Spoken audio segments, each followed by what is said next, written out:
আচ্ছা, আমি যেরকম বলেছিলাম সেরকমই তুলে নিয়ে যেতে হবে। এই কার্তিক নেটের মধ্যে গোটাবে, নেটের মধ্যে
কখন জানতে পারলেন এবং কি পরিস্থিতি? আমরা সকাল থেকেই আমরা ঘটনাটা জানতে পেরেছিলাম, তারপরে লোকেট করা হয়। ইস্ট রাজাভাতখাওয়া রেঞ্জের রেঞ্জ অফিসার আমাকে খবর দেন, তারপরে আমাদের টিম আমরা রেডি করে নিয়ে চলে আসি এবং সাকসেসফুলি আমরা রেস্কিউ করেছি।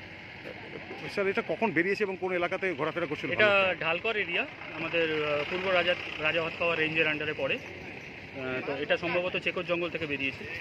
স্যার, বয়স কত হবে এটা? স্যার, এটা পূর্ণবয়স্কই একজন। তো দেখা যাক, এবার আমাদের রাজাভাতখাওয়ায় নিয়ে যাচ্ছি ভেটেরিনারি ইউনিটে, তারপরে বলতে পারবো এটার বিশদে বলতে পারবো। স্যার, এই ভাল্লুক বেরোনোর ঘটনা এই প্রথম হচ্ছে?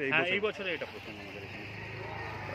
অন্য কোথাও কি স্যার এরকম আরও কোনো খবর পাওয়া যাচ্ছে? না, এই মুহূর্তে কোনো খবর নেই। তবে আমাদের ধন্যবাদ আমাদের বনকর্মীদের, তারা কোনো রকম কোনো দুর্ঘটনা ছাড়াই এটাকে সাকসেসফুলি রেস্কিউ করে নিলেন। অতি অল্প সময়ের মধ্যে এটা রেস্কিউ হয়ে গেছে।